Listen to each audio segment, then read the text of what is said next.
All right. Good afternoon. Appreciate y'all being here. Um, I'll be quick, and then y'all ask questions. So this is our fifth practice. Really third practice we've had with contact, and we're making progress. There was some ebb and flow to practice today, and really that's the way the last 2 days have been. First day in pads on Friday, defense really was won the day soundly, and there's been some give and take the last 2 days, and that's what you want. We y'all were in there. We had some nonsense during the inside period drill, and that's some of it's just part of it. But that's kind of when you're in the middle of spring practice or fall camp, that stuff happens sometimes. But I like this group, fun group to coach. Spring is the whole idea of spring practice is prepare you for fall camp and trying to figure out as much from a scheme standpoint is you change year to year, and we're trying some new things on both sides, and then you're trying to identify the personnel, what's the best position for them, and then what do we do well with those guys, and so that's kind of where we're at. We'll go, just so you know, we're going Saturday. We're going to go in the stadium. It's family day, so a lot of our players' families will be here. We'll do some 11-on-11 work. But it won't be a full scrimmage. And then we'll come back and we go 3 days next week. And so that's kind of the schedule for us. And with that, I'll take questions. So, Neal, we just talked to Matt and Chidon, but start with offensive line. Your analysis, I mean, you lost good players, but what have you seen out of this group? You always talk about how that was the best part of last year's team. Mm-hmm. Can it remain that way? Well, I think it needs to if we're going to continue to have success. I think there's you always start from scratch every time. So in January, we started new on the 24 team. And, life without Zach Frazier. And we're going to miss Doug Nestor, too, because Doug Nestor was really the vocal leader in that room. And that Zach Frazier was a great player, not a good player, but a great player. And we're going to miss both of those guys. And so I think sometimes the assumption is, from a player standpoint, and maybe coaches to a lesser degree, but you just lose people and you keep rolling. Well, that's the expectation, but there's a lot that goes into that. And, on Friday, really our D-line really handed it to our offensive line. They really got after them. And I think part of the reason behind that is in the interior part of our D-line, especially like Hammond Russell, Fatorma, those guys had, and Eddie V had great days. And part of that is because they've been going against Zach Frazier day in and day out, and they lost more than they won, And so this was first day post him in full pads, and they were ready to return the favor. And so I think that was a great wake-up call for our offensive line is hey, like, even though our expectation is we're going to continue to do this, is we fully expect to be one of the top rushing offenses in the country. We fully expect to have few tackles for loss and be one of the leaders in sacks allowed.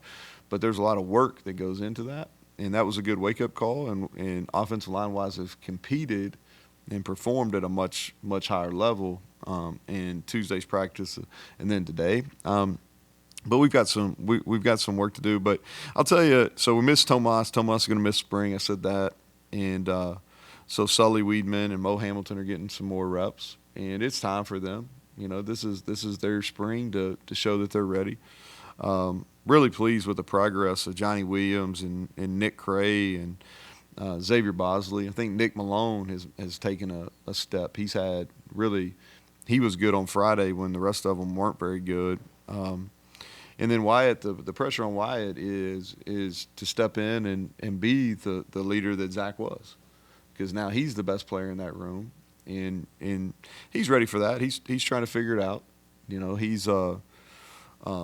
It's a new world for him because even in high school he had Doug there, and so now he's figuring it out. I'm excited about the opportunity for him to lead. But yeah, we've got some work to do, but I'm pleased with the progress that we're making. Is there anything you guys need, Neal, after this, in the summer? Talking about personnel-wise? Yeah. I think, Ken, if you'll ask me closer to it, I'll be able to give you a clear answer. I think that a lot of it depends on how we develop. Like at tight end, well, some of those young guys show that they're ready to play. Because if they don't, then if they do, then we're probably okay. If they don't, then we probably need to go find one. Can the interior part of our offensive line, can they continue to progress those young guys? And if they can, then I think that shows that we're ready for the fall. If not, then we'll need. And then, I think same I would say for safeties. We've got a couple of redshirt freshmen in the back there, and if they show that they're ready to play, then okay, then I think we're in good shape. If not, and maybe it's just not that they're not ready ever, they're just not ready this fall, and sometimes that's the case. But I'll have a really better answer for you. We probably get in that 12, 13, 14 practice range. Curious, we were talking to Shadon, and he says you're the no guy.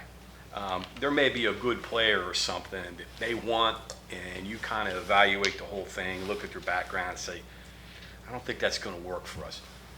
Where did that come from? Was that a hard lesson you learned along the way, or by saying, well, okay, just because this guy's a good player, it doesn't necessarily mean he fits what we want to do? Well, I just think there's some biases in general, whether, sometimes as position coaches, and this isn't bad, or as a coordinator, you're looking at one specific area. And as a coordinator, you're looking at one side of the ball, and you're not always seeing the big picture. And then, so when you're just seeing it through a real narrow point of view, that part of it is the most important. And then, whoever's recruiting them, whether the position coach or the area coach, is always going to be really close with that individual.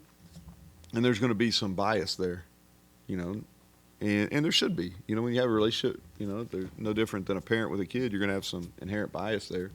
And so, as the person that has to have a 30,000-foot view of it, is you got to be able to make some decisions. And here's the thing: some of those decisions you're going to be right on, and some of those decisions you're going to be wrong on. But what we've done is through some trial and error and making some poor decisions, and is we've got a process that, we really felt like this over probably the last 2 years, where from if you look at character, you look at academics, and you look at athletics, and there's some really non-talent things from an athletic perspective that we look at that those have been good evaluation tools for us. And you got to be okay, and this is, if we do our process, we go through our evaluation process, then you've got to be okay if that player goes somewhere else, and you got to be okay if they're successful, because again, you got to believe in the processes you're using. The impression I got was a character and talent. Character's pretty high in your estimation. You'll take a lesser talented guy if it's not going to blow up. He's going to enhance the locker room. Yeah, I think that I look at it from an each room perspective, and like there's going to be some risk involved in some players, but you don't want to have too much risk in a room. It's no different than if you got a financial portfolio.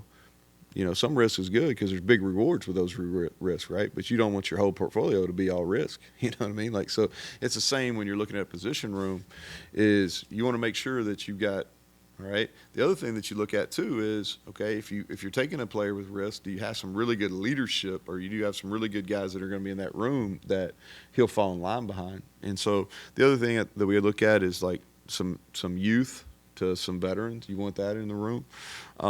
But yeah, I think for us, like what we really, some things like, and just to dive in on this a little bit, is from a character standpoint, there's your personal character, then there's your football character. And like from a football character standpoint, like I think that how we've established that we're going to play, it's really, really important for guys to strain and to be tough people. And if they show that on tape, okay, and the talent's similar, man, we're going to take those tough people first. And that's kind of how it works. Where does the character and culture make a difference? Yeah, I think there's a lot of it that makes a difference. I think that in the portal era, I'm not sure that outside of maybe the top 8 to 10 teams, and that may even be a little high, I'm not sure there's just this huge talent discrepancy. You know, a lot of teams. You look at our league. I'm not sure there's a big talent. There is a little bit, but I'm not sure there's this significant talent difference. 1 through, we have 16 now, so 1 through 16. You know, so those intangibles really matter. You know, and the way they show up is they show up kind of in the dark when you're in your winter and your summer, and they show up in like the standards of your program, and it goes to like, you know, what are you allowing? And so if you can do that, you get guys that are about the right things, and they have integrity, you know, they have discipline, accountability, those type of character traits. And then on the football side, if it means something to them and they're smart as far as like understanding the game, they're tough, they strain, then, you know, if you get the majority of your team that way, then you got a chance. You know, because those things are really gonna make the difference, especially in the amount of close games that we play. Showed up in the Baylor game. Yeah, no, it shows up a lot. You know, like, and I think the other thing that we've really is when you get live evaluations, it's important because you see live talent. Like, can they bend? You know, do they use your hands? Things like that. But you also can tell, like, how do they take coaching? You know, when somebody is correcting them, are they hungry for that correction? Do they look that coach in the eye? Are they a BCDE guy? Are they a blame, complain, defend, excuse? You know, are they a palms up? Like, and so when you get live evaluations, like, you can really tell. And those are some things that we talk about in our staff room. Is like, these are the type of players that we want. These are the type of players that will get our ass beat. You know, and so that's kind of where we're at on it. You know, last year you had a great hit rate on your transfers. The vast majority were impact players. It's very early, I understand. Do you think you're going to get that kind of hit rate out of this? Yeah, well, I don't think you're ever going to hit 100. You know, just because it's so fast. I do really trust that the process that we go through, you know, in our scouting department, and they do a good job, you know, kind of measuring the football and the character piece too. So I do believe in the process we have there and in the people we have in that scouting department. But I think that you're never going to hit a 100. We didn't hit 100 last year. Now we had a high majority of hits and guys that really helped us, and not only helped us but helped the culture of our football team too. And like, you know, offensively, just talking a little bit here, like Jaden Bray, we talked about him. You know, great cultural fit. He's got really good talent. He needs some experience. He's a little bit raw, but I like the way he plays. Xavier Ballsey's really hungry. It's a step up in competition, you know. So there's a learning curve there, but he's working at a high level, and it's important to him. If you click it over on defense, Reed Carrico is a guy that, you know, he's I think I would use that hungry word again. Extremely smart football player. You know, he's worked at a high level, done a great job, not only linebacker, but special teams. You know, he understands the importance of that. That was a role he filled at Ohio State. Both Northwestern transfers. They've played a lot of football. You know, Garnett, I think, is a guy that, you know, I think he's going to be an NFL player. And Joseph is around the ball a lot, and they're both real students of the game. They're in this building a lot, and I think that's something that is, you know, it manifests itself, right? People that really love football and want to get better, you know, they find themselves in this building a lot, and you can tell those guys are. Aiden Garnes he's going to surprise people. You know, he really jumped out to us when we played him last year, and he can run.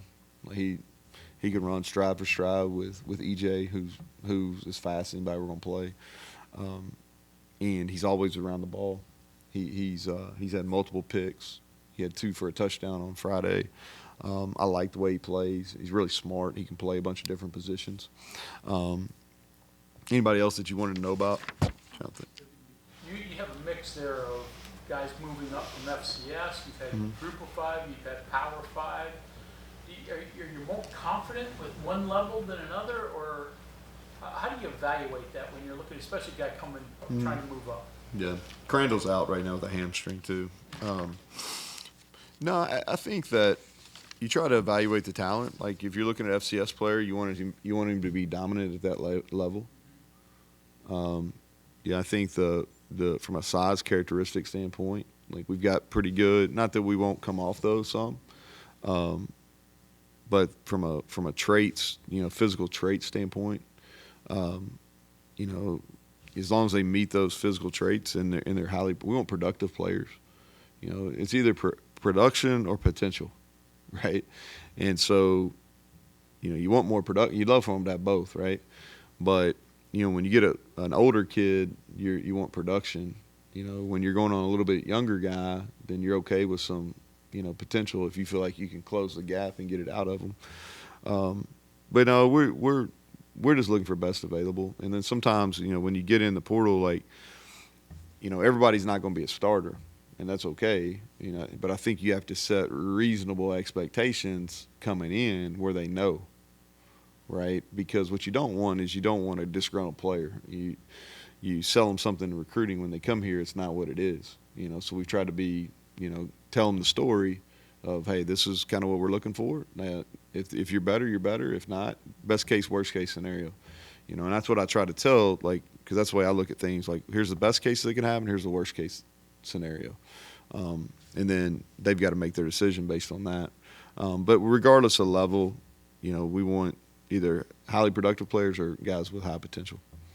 Knowing this is practice 5, is there an aspect of your team or something that's performing or functioning well now, better than maybe it was last year, that you can think of right off? Yeah, well, I think just from an overall practice standpoint, I think our preparation from a year ago, like spring a year ago, I'm not saying it's as good as it was during the season last year, but like our preparation, like just getting ready for practice mentally and physically, is much improved from where it was last spring.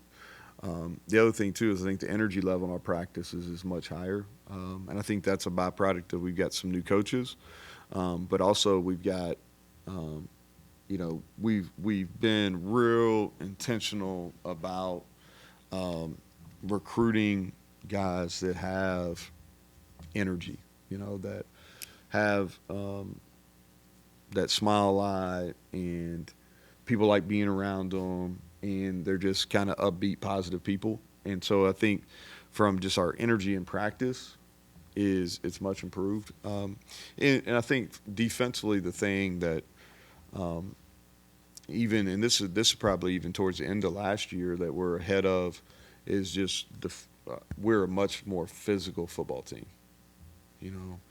I think that has to do with some of the players that we brought in on the back end, and then we have real depth at linebacker for the first time in a long time. And so the physicalness in our D line is, those guys are really coming along.